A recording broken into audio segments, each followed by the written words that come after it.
Moving on, a second wave of device explosions killed 20 people and wounded more than 450 others on Wednesday in Hezbollah strongholds in Lebanon, stoking fears of an all-out war with Israel. Lebanon's health ministry in a statement said that the explosions targeted walkie-talkies used by the Hezbollah members.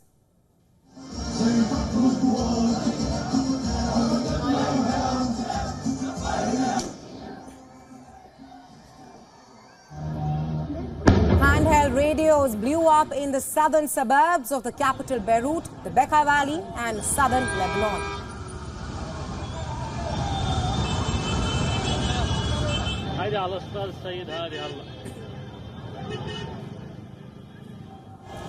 New wave of explosions came a day after the simultaneous explosion of hundreds of paging devices used by Hezbollah, killing 12 people and wounding up to 2,800 all across Lebanon.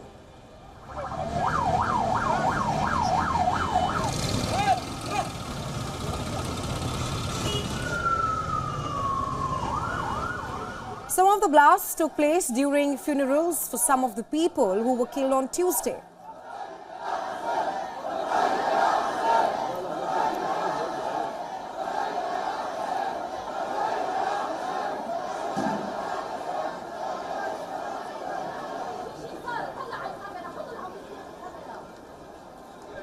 An explosive device found in the parking lot of one of Lebanon's biggest hospitals was detonated by the Lebanese army.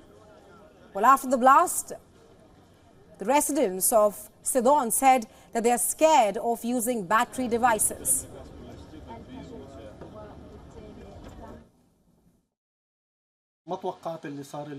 I did not expect what happened today. Things are repeating all over again.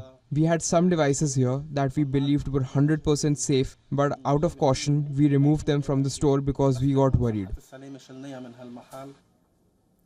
The images of the exploded walkie-talkies showed labels bearing the name of the Japanese firm ICOM. The company said that it discontinued a decade ago both the walkie-talkie model linked to the explosion and also its battery. ICOM said it is probing whether they were counterfeit or shipped from its company. Meanwhile, Palestinian militant group Hamas has blamed Israel for a new wave of device blasts in Lebanon, whereas Israel has refused to comment on the explosions. Though hours before the blast, Israel's defense minister Yoav Gallant announced a new phase in the war, and also an Israeli army division was redeployed to the north to include its fight against the Palestinian group's ally Hezbollah.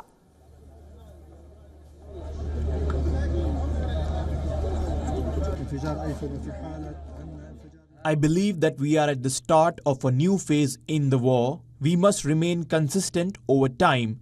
This war requires great courage, determination and perseverance. Well, amid mounting tensions with the Hezbollah, Israeli Army Chief General Herzi Halevi visited Israel's northern command on Wednesday. Halevi told the commanders that Israel still has many capabilities that it has still not activated.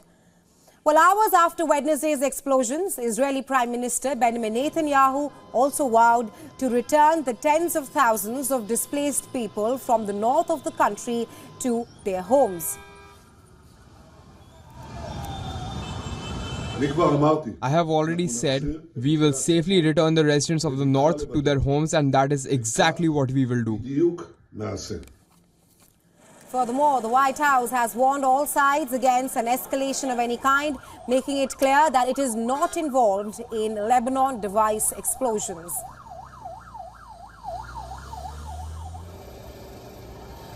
What I can tell you is we were not involved in yesterday's incidents or today's in any way, and I don't have anything more to share. Well, for more on this, we earlier joined by Adrian Calmel. He is a fellow at Arabian Peninsula Institute. Here's what he had to say on the device explosions in Lebanon. Take a listen. Yes, I do believe.